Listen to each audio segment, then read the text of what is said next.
अच्छा सवाल किया। ये जो है ना इंटरलिंक्ड है, सब इंस्टीट्यूशंस एक दूसरे के साथ इंटरलिंक्ड है। अब आप जो मीडिया की जो आज़ादी है उसको आप आइसोलेशन में नहीं देख सकते। मीडिया की आज़ादी जो है वो लिंक्ड है with the independence of judiciary and independence of the parliament. अगर जुडिशरी और पार्लियामेंट इंडिपेंडेंट नहीं है तो जो मीडिया की जो आज़ादी है उसको तहफ़्फ़ुज़ नहीं मिल सकता। तो अगर आपकी जुडिशरी ही इंडिपेंडेंट नहीं है और आपकी पार्लियामेंट ही इंडिपेंडेंट नहीं है तो मीडिया कितना आज़ाद हो जाएगा। तो जो हमारा कॉन्स्टिट्यूशन है उसमें हर इदारे को जो है उसकी रिस्पॉन्सिबिलिटीज को एक्सप्लेन किया गया है और जो ह्यूमन राइट्स हैं आप लोगों के वो भी उसमें स्पेसिफाइड है। तो लेकिन अगर जो कॉन्स्टिट्यूशन है उसकी खिलाफवर्जी जुडिशरी भी करे और पार्लियामेंट भी करे तो फिर वहां पे मीडिया क्या करे। लेकिन मीडिया में, जुडिशरी में और पार्लियामेंट में सारे एक जैसे तो नहीं है लोग। बहुत से लोग ऐसे भी हैं उनमें जो आप जैसे हैं और वो कभी कभी खड़े भी हो जाते हैं। जो खड़े हो जाते हैं उनको पार्लियामेंट के अंदर से उठा लिया जाता है और सिर्फ ऑपोजिशन के लोगों को नहीं उठाया जाता। ये भी मैं आज आपको बताया था कि जो हुकूमती जमात के लोग हैं उनको भी सेट किया जाता है। लेकिन सारी चीजें पाकिस्तान में बुरी नहीं है। ये मैं आपको अपना एक मेरा जो लेटेस्ट एक्सपीरियंस है उसकी रोशनी में बताना चाहता हूँ। अभी 3-4 हफ्ते पहले मुझे कुछ दिन लिबनान में गुजारने का मौका मिला। तो एक्चुअली तो यहाँ पे पाकिस्तान के जो सियासी हालात थे उनको सामने रखा जाए तो कोई भी जर्नलिस्ट या करंट अफेयर्स का शो करने वाला प्राइम टाइम एंकर जो है वो पाकिस्तान छोड़ के लिबनान नहीं जाएगा। लेकिन मैं चला गया। मैंने कहा यार वहां पे ज्यादा तबाही हो रही है, वो ज्यादा बड़ी स्टोरी है। मैं चला गया।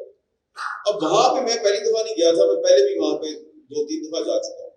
इस दफा जब मैं गया तो मैंने नोटिस किया कि जब मैं अपने कैमरामैन के साथ विद कैमरा बाहर निकलता हूँ तो इजराइल का ड्रोन जो है वो मुझे फॉलो करता है और बहुत नीचे आ जाता है। और जब ड्रोन नीचे आता है और मुझे फॉलो करता है तो जो सारे लिबनानी हैं, टैक्सी ड्राइवर और जो सड़क पे आने जाते हुए लोग हैं, खवातीन, मर्द, वो सारे जो है वो ड्रोन को देखते हैं और फिर हमें देखते हैं। और फिर वो कहीं कोई रोक के कहता है कि अपना नहीं तो हमारे ख्याल करो। If you are not worried about you brother, please have mercy on us। तो आम लोग जो हैं वो सहाफियों से वहां पे खुश नहीं थे। वो कहते हैं ये आप लोगों की वजह से आता है इसराइल का ड्रोन। और जब मैं कैमरे के बगैर जाता था, अपने कैमरामैन को कहता था कैमरा अंदर रख दो होटल में, तो ड्रोन नहीं आता था।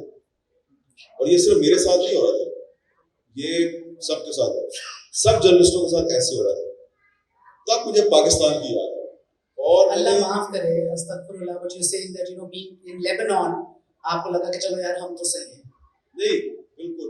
और मुझे मगर मीर साहब देखिए आपको ये मानना पड़ेगा कि यहाँ पे भी बड़े प्रॉब्लम्स हैं। यहाँ पे भी नामालूम अफराद पीछा करते हैं, ड्रोन तो पीछा नहीं करता। कम से कम पाकिस्तान इस लिहाज से तो बेहतर है।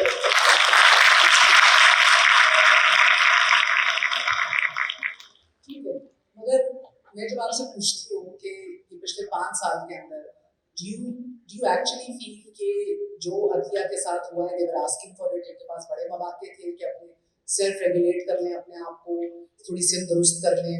फिर आपको लगता है कि जो एक इधर तहरीक चली वोट को इज्जत दो के नाम से, और आज वो एक ऐसी हुकूमत में कल्मिनेट की है जिसकी लेजिटिमेसी क्राइसिस जो है वो हर गुजरते दिन के साथ बढ़ रही है। टर्निंग पॉइंट क्या था? And I also want you to give your personal experience in this because जहाँ से मैं देखती हूँ, there was a time vote on no confidence से पहले आपको you were at the receiving end of a lot of wrath, और vote on no confidence के बाद जो कुछ होना शुरू हुआ इस वोट के अंदर, and you stood by कि यार ये human right violations हैं, गलत है, ये चीज़ गलत है, ये चीज़ गलत है, and then the naturally public perception भी बहुत बदली। I feel that as a colleague that again there is a reason I said that you're on the right side of history always. What changed within you जब मार्च 2022 में उस वक्त की हुकूमत के खिलाफ वोट ऑफ नो कॉन्फिडेंस आया तो मेरे पर तो पाबंदी थी और वो 8-9 महीने से पाबंदी चली आ रही थी और पाकिस्तानी मीडिया में मैं बैन था। तो मुझे आप ये नहीं कह सकते कि मैं भी जो है वो जो इवेंट्स हो रहे थे या सीक्वेंस ऑफ इवेंट्स था मैं उसका कोई हिस्सा था। लेकिन जब हुकूमत तब्दील हुई और रात को 12-12 बजे अदालत खुलती थी और फिर फैसला आता था और उसके बाद जब जजेस ने आपस में लड़ना शुरू किया तो क्लियर हो गया कि जो पॉलिटिकल पोलराइजेशन है जो मीडिया में थी और पार्लियामेंट में थी वो अब जुडिशरी में भी आ चुकी है। और उसके बाद खास तौर पे जब चीफ जस्टिस ऑफ पाकिस्तान तब्दील हुआ और जो नया चीफ जस्टिस आए काजी फायद ईसा साहब, उन पर जब रेफरेंस दायर हुआ था 2019 में तो मैंने उसकी बड़ी मुखालफत की थी और मुझे उनसे बड़ी तवक्कुआत वाबस्ता थी और मेरा ख्याल था कि ये बड़ा असूल पसंद जज है और कम से कम ये इतना जरूर करेगा कि अब ये चीफ जस्टिस बन गए हैं तो जिस पार्टी ने इनके खिलाफ रेफरेंस दायर किया था ये कम से कम उस पार्टी के बारे में जो केसेस होंगे उस बेंच में नहीं बैठेंगे। और मैंने बड़े कॉन्फिडेंस से अपने कुछ कोलीग्स को भी कहा यार काजी साहब नहीं बैठेंगे और मुझे लगता है कि आहिस्ता आहिस्ता सूरत बेहतर हो जाएगी। लेकिन जो मेरा अंदाजा था उसके बिल्कुल उल्ट होना शुरू होता है। तो जब उल्ट होना शुरू हो गया तो फिर मैं भी उलट गया और मैंने कहा अगर काजी साहब जो है अगर आप जज की तरह बिहेव नहीं करेंगे तो फिर मैं तो जर्नलिस्ट की तरह बिहेव करूंगा। तो वो ठीक है आप कह रही हैं कि मैं right side of the history पे खड़ा था लेकिन एक मिसाल मैं दोबारा दूंगा ना कि जितना अरसा वो साहब चीफ जस्टिस ऑफ पाकिस्तान रहे एक दफा भी उन्होंने अरशद शरीफ के केस की हेयरिंग नहीं की। इसका क्या मतलब था?